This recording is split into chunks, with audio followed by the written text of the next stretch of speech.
मजेत शिकूया मराठी इयत्ता पहिली.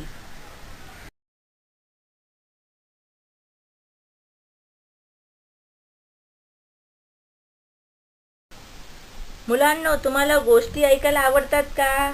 हो. चला तर मग आज मी तुम्हाला चतुर कावळ्याची गोष्ट सांगणार आहे. त्याच्या आधी तुम्हाला हे चित्र दिसत आहे, बरोबर? तर ह्या चित्रात काय काय आहे? एक कावळा आणि एक माठ. आता मला अजून एक प्रश्न उत्तर सांगायचंय. कावळा माठाजवळ का आला असेल? त्याला तहान लागली आहे. बरोबर. तर एक होता कावळा, त्याला लागली तहान. त्याला एक माठ दिसला, तो माठावर येऊन बसला. माठात पाणी कमी होते, चोच पाण्यापर्यंत पोचत नव्हती. तेथून कावळा उडाला. मुलांनो, तुम्हाला ह्या चित्रात काय दिसत आहे? एक मुलगा नारळ पाणी पीत आहे आणि कावळ्याला आयडिया सुचली. ओके, बरोबर. तर मुलगा काय करत आहे? नारळ पाणी पीत आहे. मग त्याला नारळ पाणी पीत असलेला मुलगा दिसला. कुणाला दिसला? तर कावळ्याला नारळ पाणी पीत असलेला मुलगा दिसला. मग कावळ्याने बघून त्याला एक आयडिया आली, एक युक्ती सुचली. मुलांना, तुम्हाला ह्या चित्रात काय दिसत आहे? आता कावळ्याने ती नळी उचलून घेतली. बरोबर. तर मुलगा नारळ पाणी पीत आहे हे कावळ्याने बघितलं आणि कावळ्याला एक आयडिया सुचली, युक्ती सुचली. म्हणून त्याने काय केलं? तो स्ट्रॉ किंवा ती नळी आपल्या चोचीमध्ये त्याने पकडून घेतली आणि उडाला. मुलांना, तुम्हाला ह्या चित्रात काय दिसत आहे? एक कावळा माठाजवळ आहे. त्याने ती स्ट्रॉ घेतलेली ती त्याने पाण्यात डुबवली आणि त्या स्ट्रॉने तो पाणी पितो आहे. बरोबर.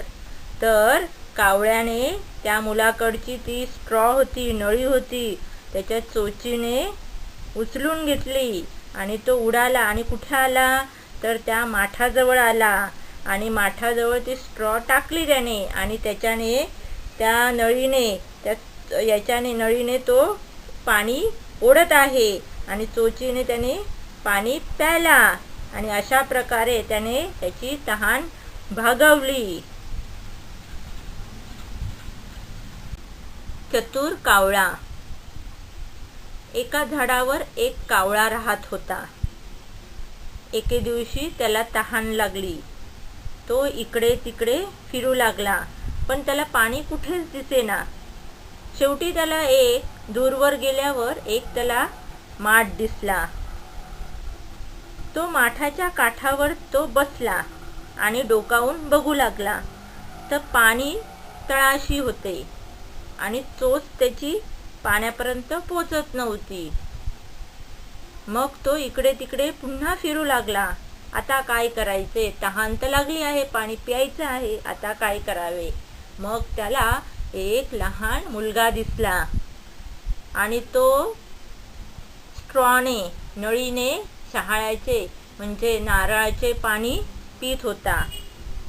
ते बघून कावळ्याला एक आयडिया सुचली, एक युक्ती सुचली आणि त्याने काय केलं?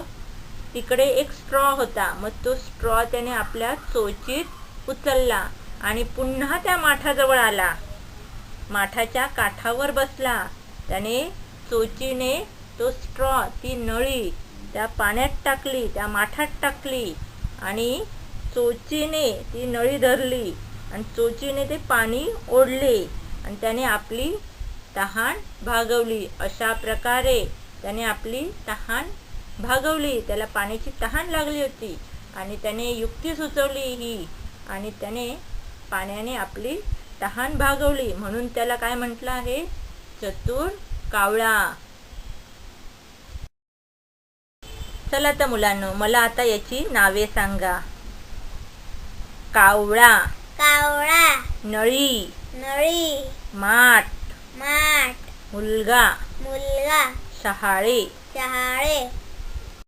चला तर मुलांनो, मला आता याची नावे सांगा.